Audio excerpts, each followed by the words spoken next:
Hello, rich woman. Welcome, welcome. My name is Emily King, and I'm happy to have you here to talk to you about raising your rates and how to do it confidently.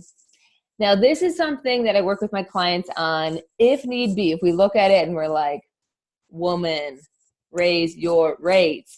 And it's something that I'm seeing more and more in the general public. And so that's why I wanted to develop this little training video to give you some tips on how to do it and how to do it like that feels really good to you so you're not like freaking out. Because here's the thing. You're probably watching this right now because of a few things. These are like the common signs that you need to raise your rates. One, you've had your rates the same forever, or like you may have like moved them up like just a little. And so you're like, I need this. Or maybe you're like at that point where you've been doing it for so long and you're like burnt out. You're booked solid, and now you're like starting to even like resent your clients and even the work that you do, and you don't like that because you love your work and you normally love your clients, but it's getting to that point now where you're like, we need a minute to like sit down. And you may even be attracting like the less than ideal clients where you're like, I wish these people would not be in my life, right? Which we're not saying they're terrible people. It's just they're not your ideal clients, right?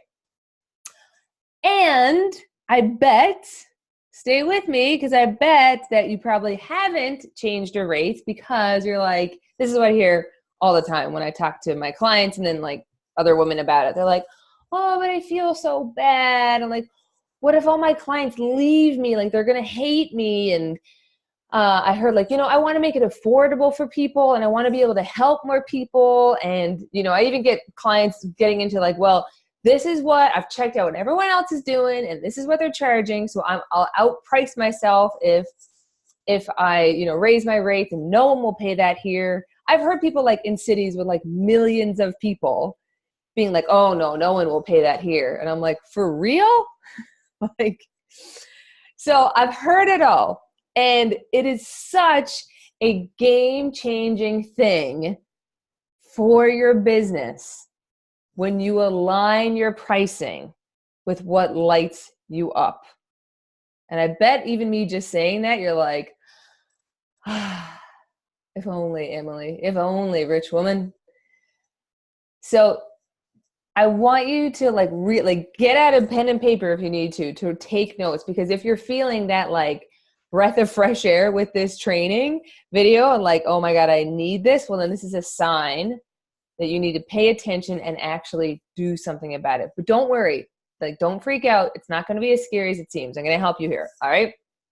So the good news is that many of my clients who have increased their rates because their previous rates and what they were charging really felt out of alignment, felt like they were undercharging, they were burnt out, et cetera, et cetera. When they finally did it, yes, it did take that little overcoming the fear and like, oh my God, what is everyone going to say? But it was minimal. And like in the grand scheme of things, like a split second in comparison to how amazing they feel now that they did it. They are now obviously making more money. They're working less. They are attracting more ideal clients. They're loving their work now. It's more enjoyable. So it's like a win-win all around. So it's good news, okay? It's not like you're going to up your rates and everyone's going to hate you and leave you. So, but what I do want to say though, I want to say this, straight out of the gate, is that I'm not here to tell you got to raise your rates because you should. What I'm here to tell you is that if your prices don't feel good, that's what you got to change. Because I don't care if you charge $2 for whatever you do or $2,000 or $20,000, whatever it is. All I care about is that at the end of the day, if you can sit down and imagine, I'm sitting with you and you can tell me, Emily, I love my clients. I love what I do. And I love what I charge for what I do. And it feels really good to receive the energetic exchange of that money for the service or product that I give them. That's what I care about. Because listen, like I know in my field, like coaches, there's some coaches out there that I know personally who charge on average like $197, $297 for the programs. Like that's their average sale, is like that lower end package price. and they're doing $500,000 a year. So you don't have to charge, millions of dollars for whatever it is that you do, but you just have to do what feels aligned. So that's what we're going to do here today. All right. And I also want to say, I'm going to get into a little more step-by-step, but rich woman, I am not buying it that your excuses are legit. And if you're going to try to defend your excuses, like if we're sitting and chatting, you're like, but Emily, it's true. No, like hang up the phone, girl, hang this up and go. Like show up, stay here. If you're like, I am willing to see things differently. I'm willing to release the excuses. I'm willing to be open to a solution because I ain't about harping on the problem. I'm about finding a solution. Okay, good. So you're going to continue watching this because you're going to do something about it, right? Pinky promise? Good. All right, so the first thing that I do with any of my clients, just to kind of play with the energy, if you will, is I ask them, and you can write this down, if I weren't afraid of what people thought, what would I truly love to charge? What would I truly love to charge? Okay? So explore that, and I don't know, let's just say you are a hairstylist and you charge $50 for an hour and you're like, or, an appointment, and you're like, you know what? I would love, it would light me up to actually charge like 75. I really want to charge like 75, 80 for my service. Great. Let that be your starting point. I'm not saying tomorrow you got to wake up and change your prices, but let that kind of mull in there and expand. And here's the thing that I want you to do. I want you to start trusting that intuition, because I have countless examples of this, but I'll give you one for time's sake. A couple of years ago, I decided to do a retreat, and I had the vision for it, and I had what I really wanted to do and how many people I wanted to be there, and it was going to be a small, intimate thing. Now, my logical mind told me, well, you can only charge like 500, 600, maybe 800 for it, right? But my heart was like, no, woman, you gotta, I think I ended up charging like 1,800, 1,900, somewhere around that, like just shy of 2,000. And I just said to myself, like, what if I trusted that and just went with it? Long story short, I decided to go with it, charged the higher amount, and boom, it like sold out like hotcakes. It was phenomenal. And it was one of the best things to date that I've ever put off in my business. And did my clients ever like squirm or say, oh, that's too expensive? No. They all happily paid it, and we had a phenomenal experience. Actually, it was so good that all of them afterwards were like, when are we doing the next one? So that just goes to show that the logical mind and what it tells you isn't always true about your pricing and what has to happen because of XYZ. All right. So if I weren't afraid what people thought, what would I truly love to charge? And so take that number, and by the end of this, I would love to see you at least do something to get closer to it. So if you charge $50 now, up it to 60 or 70 or whatever, but do something with it if your pricing isn't feeling aligned. Okay, so just explore that. No judgment. Nobody can have an opinion on your pricing. What would you love to charge? And start to trust that intuitive muscle, because we get so frustrated and stressed out in our life, and we're like, oh, like, universe, help me out. And the universe is like, I'm trying to help you out. I told you to raise your rates and you're not doing it. So you got no one to blame except for yourself. Okay. All right. Number 2 is when you tell yourself, like, I want to make it affordable for everyone. Like, I want to be able to help more people. Here's what I have to say to that. I have lots I want to say, but I'll keep it short and sweet. Is that you take away from their opportunity when you make it your business what they can and can't afford, right? It's kind of like, to the extreme example, the Pretty Woman example. We've all seen that scene where, Julia Roberts goes into the store on Rodeo Drive, and they're like looking at her like, who are you to be here? Like, you can't buy our stuff, right? And so I share that because me personally, I remember one time I was on a call with a potential client, and it was clear on the call that she was struggling financially, right? Like, she really needed some help. So my logical mind wanted to go into the headspace of like, oh, Emily, you can't offer her your private package. Like, she can't afford that. Like, just give her your membership, like the bare bones, your membership. it's low investment, like give that to her. But my heart kept telling me, no, if I left all the money blocks behind, what would I truly love to do for this woman? And it was just like, I've got to offer her one-on-one coaching. Like, that's how I can best help her. So I allowed myself to go there. It's not like I only gave her that option, but I allowed myself to go there and give her that option. And lo and behold, she made it work. She made it work. She signed up. She found a way to make it work. And we had a phenomenal experience together. There was so much growth, and it was so good that after we finished, it was just a short, a couple weeks ago, she was like, give me a minute, because she's just still working on some other stuff. And she's like, I'm going to be back. I'm going to be back. I want to sign up with you again. That's how good it was. But if I had made it my business of what she couldn't afford, I would have robbed her of that opportunity to experience that with me. Right? So let's not make it our business what people can and can't afford, because it's like we're being those snotty women in the Pretty Woman store, right? Where we're like, you can't do that, or yes, you can. Right? Just let people be and spend on what they want to spend, right?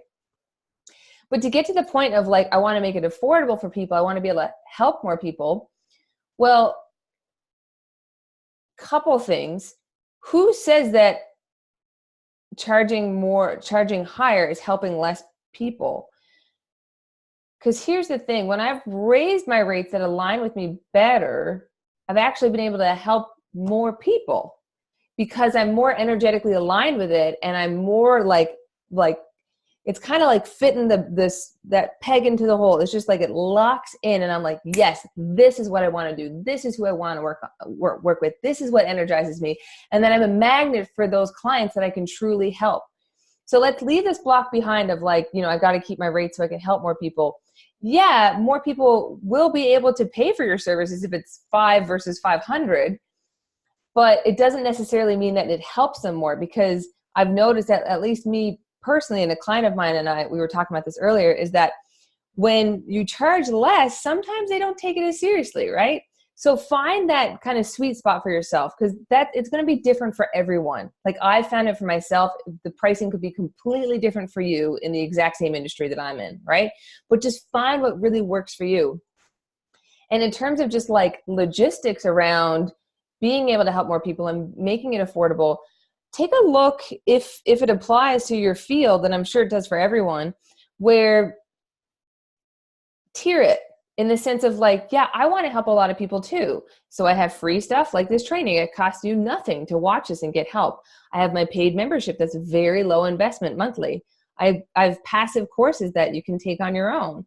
I have group coaching, and I have private coaching, and they all go up and up and up. So it ranges from $0 all the way up to, at this point in my career, 10,000, right? It depends what you want. So that's how I've structured my business, because I do want to help, and I want to be able to, get people into the rich woman vibe and change them as best I can. And so that's how I've structured my business. So maybe just kind of ask yourself, are there ways that I can serve these people that I want to serve, and also have the higher end packages that are, calling my name or charge the premium prices, right? So play with it. It's not a hard, like black and white rule with it, but just play with it to see what works for you. And also, like as a side note, know your target market. Are you the Walmart or are you the Whole Foods, right? Like if the Walmart works, but it works because of the volume of people they get. Because like I said earlier with that coach, she's doing $500,000, but she's doing it because she has the volume of people. So really like hone in on your numbers around it. Like, okay, if you really do, if you're sitting here like, Emily, it really aligns to keep my pricing at whatever it is, $50 per service. I love it. I love charging that amount, but I'm not hitting my bills, or like not covering my bills or whatever. Well, then look at how can I increase the volume if that exists, or how can I sell like passive courses or stuff that's not so time consuming to support your business. Because where there's a will, there's a way, and there's a way to run every business in a profitable way, but you just got to find that sweet spot for yourself, right? Okay. And last but not least, the third thing, what if all my clients leave me, right? That's the biggest thing I find for women is they're like terrified their clients are going to leave you. It's like you're afraid they're going to like show up at your house with like a pitchfork and like fire and like burn your house down and like troll you and tell everyone on the interwebs that you suck. No, it doesn't happen that way. So to that, I want to share with you the journal prompt of, so you ready for this? Write this one down. If you're afraid people are not going to like you, they're going to hate you, they're all going to leave you, write this down. What else could be true instead of this? So what else could be true instead of this crazy thought that I have that all my clients are going to leave me? The next question is, how am I helping my clients by increasing my rates? And how am I helping me by increasing my rates?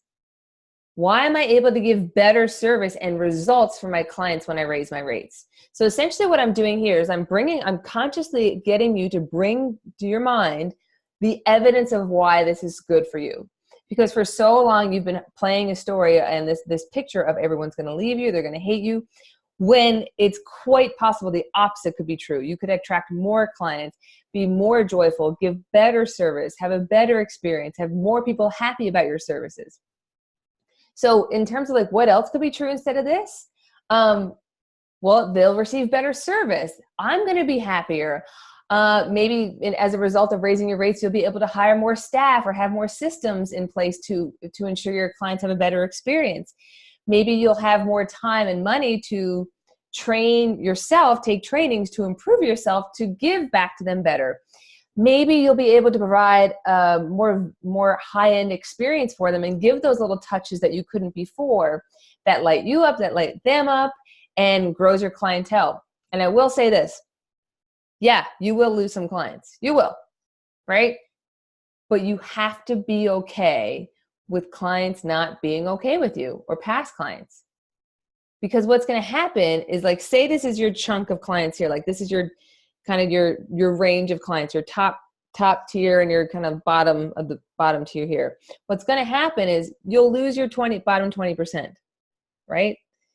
Generally speaking, you'll lose the bottom 20%, but you'll lose them to only gain a top 20%. And it feels freaking good because you're aligning better clients with you. You're aligning clients that feel and fit your brand, your service, your offering much better than if you're trying to please everyone, right?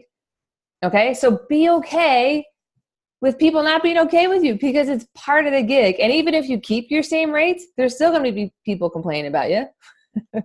So you might as well raise your rates and have them complain about you then. But I'll tell you, that's not to scare you. It is like slim to none. And in fact, you might have nobody complain. I personally have never had anyone to my face or through email or anything complain about my rates to this date. Never. I've raised my rates. I've doubled them, tripled them over the years. Not one person has come back and been like, can't believe you did that, right? Didn't happen. So last thing, how do you do it? How do you do that? Well, first of all, how do you raise your rates? You have to decide you're doing it. So this video is wrapping up here now in just a minute. So leaving this video, I want you to, like, in your heart, just be like, yeah, I'm doing it. I've decided I'm doing it. And if you're really scared, do what I call the fuck it exercise. Like, write out your fears. Be like, oh my God, I'm scared all my clients are going to hate me. You know what? Fuck it. Doing it anyways. Oh my God. Like, what if, I don't even know. Like, any of your what ifs that come up, so what? Fuck it. I get to choose me. And let this be your mantra. What is good for me is good for everyone. What is good for me, and honoring my intuition, my self, is good for everyone. Okay? So decide that you're doing it. Affirm the good for you and the good for all. And then the third thing is to go back to those journaling questions and really, like, change the filter. Because I can quite easily have the filter. If I want to, I can go there where people think my rates are too high and I shouldn't do that and I should lower them. I could give myself all the excuses and all the reasons why I should lower my prices, but it's just not a filter of mine. My filter is, why do my prices feel so aligned? Why can I give such incredible service at my rates that I do? Why do my clients love actually paying me so much? Why do they love it? why are my services of such high service and high value to people? Why is what I'm offering like worth 10 times more the investment than people are actually making? Right? So I'm changing the filter so that I change the evidence that I start to collect. Because what you perceive in here is what you will see out there. Okay, so it got to change up here so that when you change your rates, you are doing it confidently and you're like, yep, I got this. Right? Okay, that is it from me, Rich Woman. Hope it helps. Leave a heart, tag a friend, share it out, because I think people need to hear this and see this and go out there and have the amazing rich woman life you're meant to live. Okay, bye.